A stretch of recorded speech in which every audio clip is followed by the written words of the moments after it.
Hello to all our listeners. Today we will be studying Hilchot Shekalim, the second chapter of Hilchot Shekalim. This is Joey Faur teaching. After learning in the previous chapter about the scriptural precept of giving mahasit hashekel, the half of a shekel, the half of a coin, the amount of money that is half of a shekel, that needs to be, of course, half a shekel, the people who are obligated to do the mitzvah, and those who are not obligated, as well as the time of year for performing this mitzvah. All this we studied in the previous chapter. In this chapter, we will be discussing two main ideas, and there will be two main parts of the chapter. The first part will deal with the collection of the shekalim, okay, how it is done. And the second part of the chapter deals with the boxes that the shekalim are held in. The main boxes for the shekalim and smaller boxes within, all these, of course, within the temple. We have larger boxes and smaller boxes, all within the temple. We will see more about this in the upcoming halachot. So halacha aleph. כיצד כונסין השולחניים את השקלים? בכל מדינה ומדינה מניחים לפניהן שתי תיבות. שולי התיבה רחבים מלמטה ופי השר מלמעלה כמין שופר, כדי שישליכו לתוכן ולא יהיה אפשר לקח מהן בנחת. So how do the collectors of the shekalim collect the shekalim? In every city and city, there are two boxes, two tebot, which the shekalim are put into. The top of the teva is thin, while the lower end of the teva is wider. So we have a thinner and wider, like a funnel shape, so that it is difficult to take out and easy to put in to the tevot. ולמה עושים שתי תיבות? אחת שמשליכים בה שקלים של שנה זו, והשנייה מניחים בה שקלי שנה שעברה שגובים ממי שלא שקל בשנה שעברה. We have two boxes. In the first box, in the first teva, the shekalim of the current year are stuck inside, and in the second teva, any of the shekalim that somebody gives for previous years that he did not give, he puts them in the second teva. הלכה ב' ובמקדש היה לפניהם תמיד שלוש עשרה תיבות. However, in the temple, so after these, just to put the process clearly, after the shekalim were collected in the boxes in the individual cities, they would be sent with messengers to be brought to the temple. And in the temple, there were 13 tevot. Kol teva kemin shofar. Each teva was like a funnel shape, like the tevot in the city. And now Harambam is going to list each teva, what was put into it. So rishona l'shikle shanazo. The first teva was for the shekalim, was for the taxes collected for the current year. Sheniya l'shikle shana she'avra. The second teva was for the shekalim of the previous year. Shelishit lechol mi she'eyesh alav korban she'tetorim o shenei bnei yonah ehad ola ve'ehad katat. The third teva is for those who were obligated to give a korban of two doves or two pigeons, two torim or two doves, and just types of korbanot.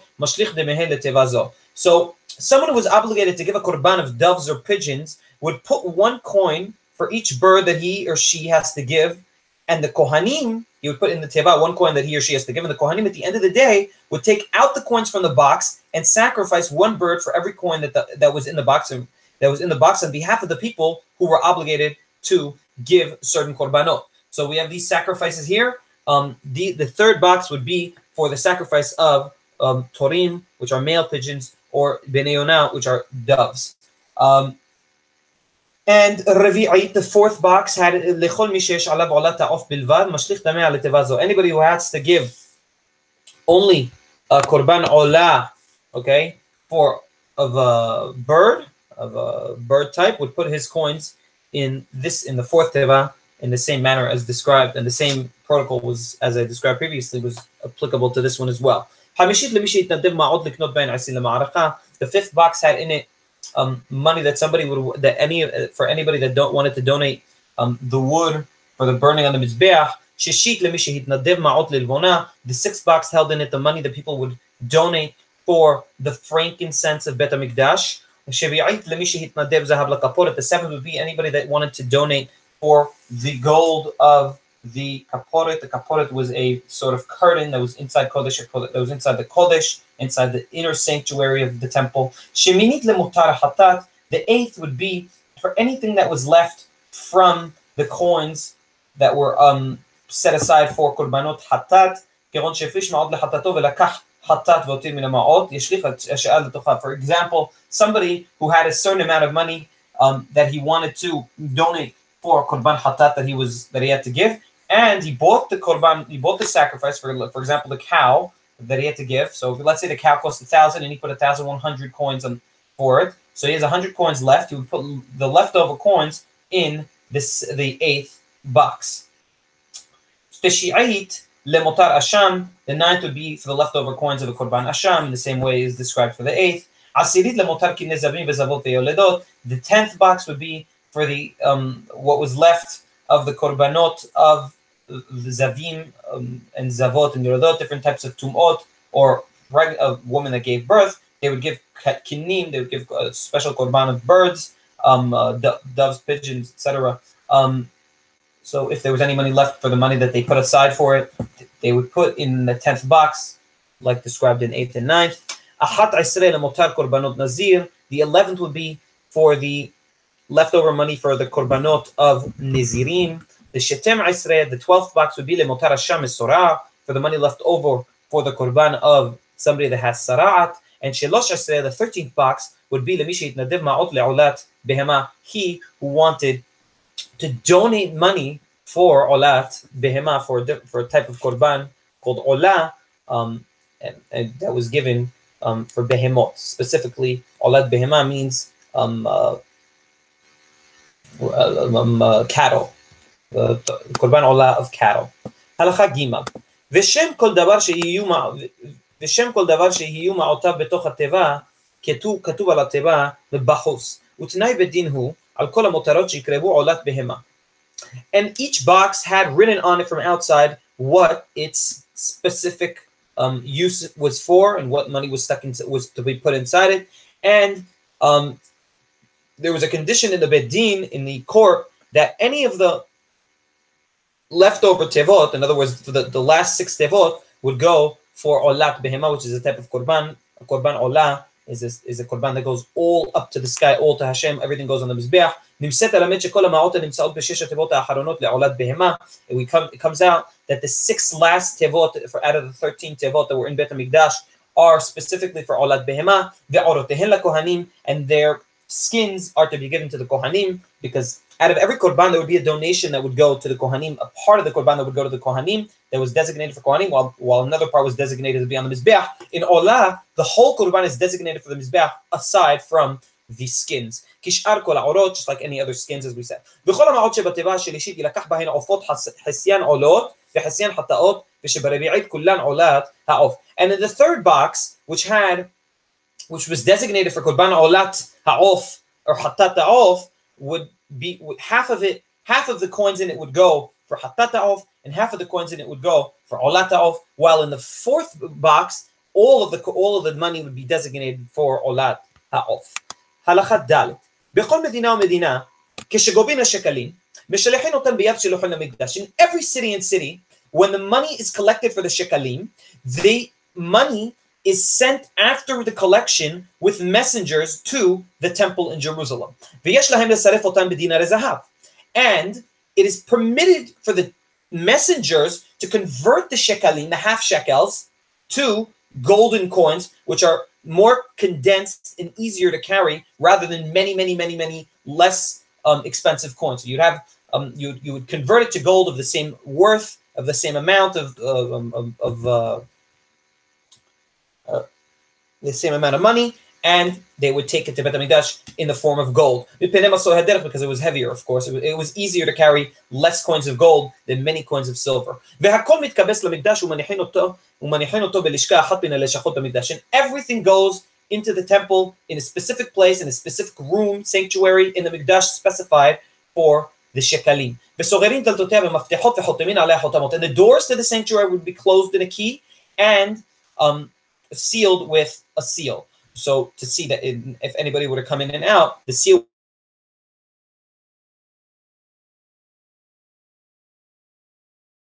And from all the money, from all the shekalim that were collected into that sanctuary, they would fill up 3 large containers, 3 large boxes holding the shekalim.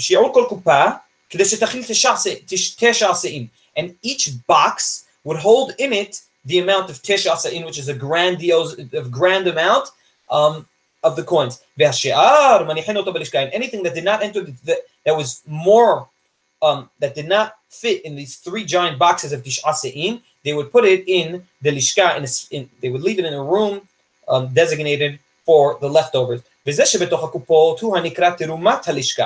that was in the 3 large containers would be called Terumat Halishka. And from now on in this halachot, I will call it Terumat Halishka. And that, and anything that did not fit into the Terumat Halishka, into the 3 large containers, and was put into a designated sanctuary elsewhere in Bet HaMikdash, in the temple, would be called Sheyareh Halishka, the leftovers of the Lishka. Halacha he. Bishlosha perakim bashana, toremin et halishka. So they would have 3, so out of the 3 larger boxes, the 3 larger boxes would be in a specific place. However, the money in the 3 larger boxes would not be used for the temple's needs.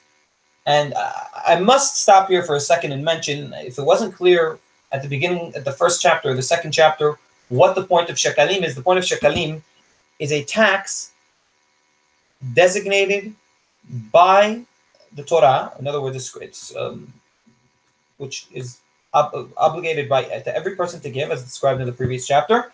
The Bet HaMikdash, and Bet HaMikdash would use it for their own needs, for whatever they needed it for. Okay? So there was a various amount of needs, and they would have it in a specific spot. So now let's get back to our halacha. They would have the 3 large containers, which we call Terumat Halishka, would be money would be taken from the 3 large containers into 3 smaller containers, and the 3 smaller containers would be the containers which money is taken out and used for whatever needs of Bet HaMikdash.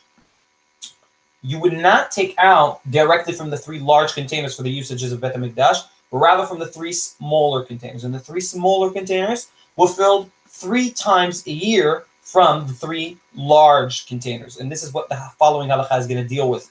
Halacha he, b'shlosha perakim b'shana toremin et halishka. 3 times a year, the lishka, the 3 smaller containers, are taking money from the 3 larger containers into them. Berosh Chodesh Nisan, the first day of Nisan. Berosh Chodesh Tishri, Kodem Yom Tov Aharav, the beginning of Chodesh Tishri, either before or after the Yom Tov of Rosh Hashanah.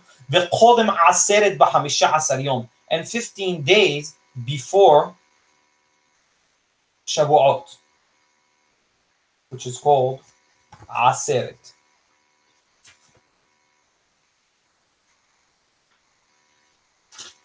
One moment. Yes. Okay.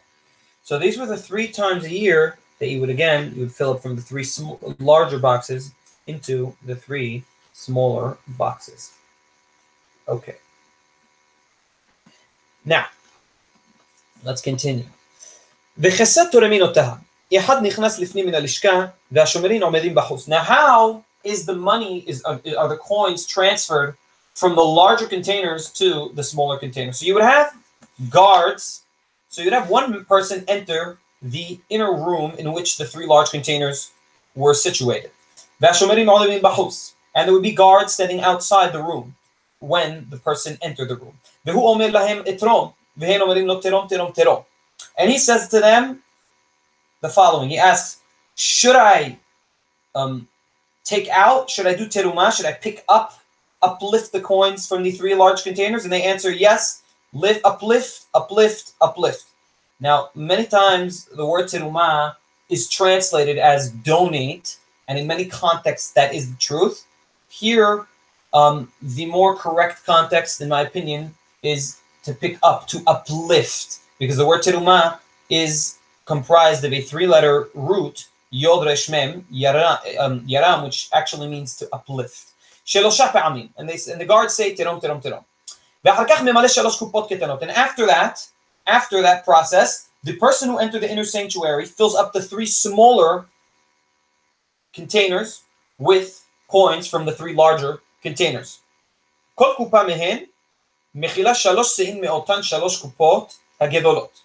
Each one of the smaller kupot is large enough to contain 3 se'im.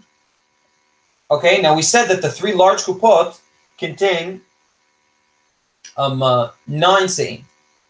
So you would take 3 se'im from each kupa, from each one of the large kupot, and put it in one of the smaller kupot to only contain 3 se'im. And then you would take out the 3 containers, the 3 small containers, and situate them in a place which it was easy to take out from them for the various usage of the various needs of Bet HaMikdash. Continuation. וחוזר וממלא אותן 3 קופות הקטנות מן 3 הגדולות פעם שנייה קודם עצרת ומסתפקים מהן עד שיכלו. And again, you would fill up the 3 smaller kupot the same way as described in the Salacha. It began before Shavuot, the 15 days before Shavuot, and they would use them until they finished in the 3 small kupot. And again, you would refill them in Tishri. And they would use them until they finished, which is supposed to be up until the Rosh Chodesh Nisan, the beginning of Chodesh Nisan. Rosh Chodesh Nisan, and in the Rosh Chodesh Nisan, they would already use the new, now I'm going to say donations, the new donations to Bet HaMikdash, the new taxes collected to Bet HaMikdash, as were collected from city by city in the collection process described in this chapter and the previous chapter. לא הספיקו להן השקלים שבשלוש הקופות הגדולות וחלו עד שלא הגיע ניסן, חוזרים ותורמים משערי הלשכה. However, if the amount of money that was in the 3 large containers was not sufficient to fill up the 3 small containers by the time the Chodesh Nisan came, because the money was finished, then they would take out from Sheyarei HaLishka, which we said is the leftover coins from the Terumah, the leftover coins from the taxes collected that were put in a separate sanctuary. You would take them out of that separate sanctuary and put them in the smaller containers if it was needed to be so. Halacha Zayin. 3 קופות הקטנות שהוא תורם בהן ומוציאן לחוץ, כתוב עליהן א', ב', ג'. The 3 small kupot that would be outside in a specific spot so they could be used would have written on them, on each one, a letter. One would have the letter Aleph, the second would have the letter Bet, and the third would be the letter Gimal. כדי שיסתפקו מן הראשונה עד שתכלה. ואחר כך מסתפקים מן השנייה, ואחר כך מסתפקים מן השלישית. So that they would use the first one until it finished, and then the second kupa until it finished, and then the third container until it finished. ותורם ראשונה מן הקופה האחת הגדולה ומחפה אותה במטפחת. Now, when transferring the money from the larger containers to the smaller containers, you would take first from one of the larger containers, empty it out until it finished into the 3 smaller containers, and then cover it with a cloth. And then they would continue, and then the second large container, and then the next time, and then continuing filling up the 3 or smaller containers, they would take out from the second larger container until it finishes, whenever it would finish, and then they would cover it as well with a cloth when it finished. As I said. And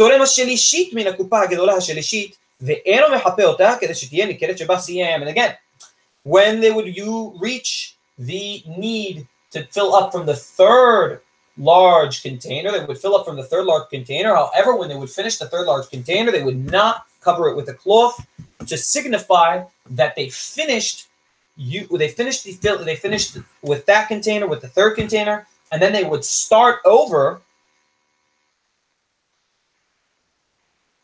Next time they would want to fill up from the containers, they would start over from the 3rd container and not from the 2nd container, not from the 1st container. In other words, you would start from the container you finished with. ויתחיל ממנה בתחילה בפעם שנייה כשייכנס קודם עצרת, ותורם הראשונה מן הגדולה שהייתה מגולה ומחפה אותה, ותורם השנייה מן הגדולה שתרם ממנה בראשונה תחילה ומחפה אותה. And again, and then we would start from the 3rd container. The next time the person would enter to fill up, which would be before Shavuot, and they would take out first from the large container that was uncovered, and then they would cover it, and then they would take out from the 2nd container, which was and then the second container they would take out would be the first container of last time. In other words, the container that was taken out from first last time, and then they would cover it, and then they would take out third from the middle container, from the second container that was taken out last time, and they would cover, and they would not cover it, they would leave it uncovered. And then that container would not be covered, so that when they enter in Tishri to take out from those containers, they would start from that container. Now I must add here, it is not clear whether or not when filling up from the containers, they are filled up, they are taken out all the way till they finish, and then you go to the next container, or not. And it would seem from this halakha, from the way Rambam describes here, that the process would be such that you would take out 3 se'im from your first container right. There's 3 times to take out from the large containers to the small ones. So we're at the first time of the year, which is before Pesach. So you would take out first 3 se'im, right? 3 out of 9 se'im from the first large container. Then you would cover it. Then you would take out 3 out of 9 large se'im from the second container. Then you would cover it. Then you would take out 3 out of 9 large se'im from the third container and leave it uncovered. So that you would continue using all 3 of the large containers throughout each filling time of the year. I hope that was clear. Until it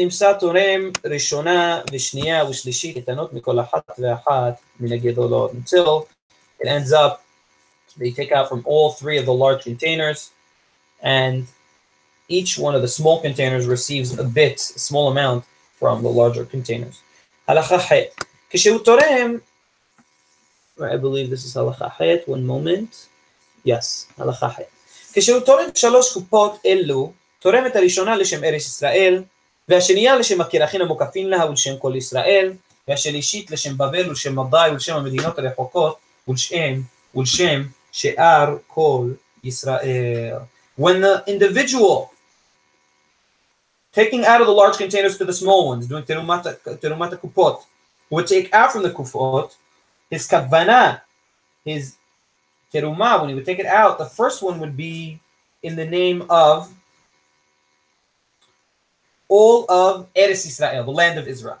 And the second kupah that he would take out from would be in the name of all of the cities around Israel, of course, and in the name of all of the Jews living in those cities, all of the Israelites living in those cities. And the third large kupah that he would take out from would be in the name of Babylon, which is Iraq, and Madai, which is a little more eastwards of that, and in the name of all the surrounding countries far off from Israel, and in the name of the rest of the Jews living in those countries. So each one of the containers was in the name of somebody else, so that all 3 containers, so that it would be as though the coins came from all of Am Yisrael to be used in the temple. הלכה ט' כשהוא תורם, מתכוון לתרום על הגיבוי שיש בלשכה, ועל הגיבוי שעדיין לא הגיע ללשכה, ועל העתיד לגבות, כדי שיהיו אלו השקלים שהוציאו להסתפק מהן כפרה על כל ישראל, וכאילו הגיעו כל שקליהן ללשכה, ונתרמה מהן תרומה זו.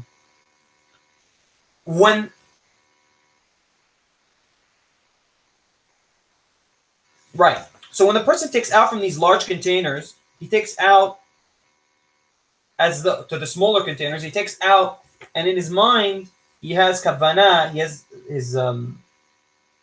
focus is that he's taking out from the gibui sheyesh balishka, from that money which is still in the lishka, which is in the sheyarim, which hasn't made it to the large containers yet, and from that which is in the large containers and that which has not made it yet to the large containers,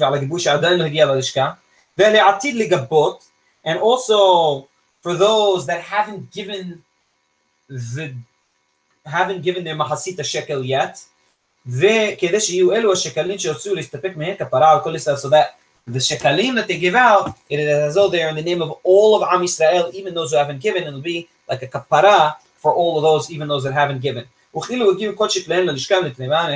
will be as though all of Am Yisrael has given the money they needed to for the kupah, even though taking into account, of course, that there are those who give, yet it is still as though they all did partake in donating or giving or uplifting the money to Bet HaMikdash, to the Kodesh.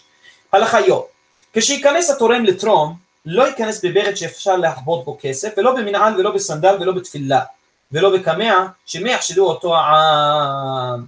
So when somebody enters, when the person, the individual who has to take out from the large containers to the small one, he enters to do so, he should not enter with a clothing that that money can be hidden in, and not with shoes, and not with sandals, and not with tefillin, and not with a kamea. A kamea is like some sort of like a kamea. I don't even need to translate that. They will say, people seeing it will say that he hid from the money of the lishka when he was doing the terumah, and it'll be of course marit ayin and improper. And also the guards outside would speak to the person, to the messenger entering the lishka, the whole time when he was collecting the coins, so that he does not take coins and put them in his mouth to hide for himself. And even though we are so careful with making sure and so stringent in who and how the person enters and takes the coins from the large containers to the small ones, and we're so careful. Nevertheless, in other words, with our all these measures that are taken, nevertheless, somebody poor or somebody who is hungry for money should not do the terumah, should not take from the large containers to the small ones, so that people don't so that people don't think that he maybe stole, even if even if there's a chance, even if he didn't, people will think so. As it says in the pasuk in the midbar, and you shall be clean from Hashem and from Israel. In other words, it's important to be clean not only in the eyes of God, but also to make sure to be clean in the eyes of the people, that they don't think that somebody did something improper, of course, by law, in other words, by Torah law, by halakha, when in fact he didn't do something improper by halakha. And this, in fact, also is a general law which is important to know in general. Baruch Adonai le'olam, amen ve'amen.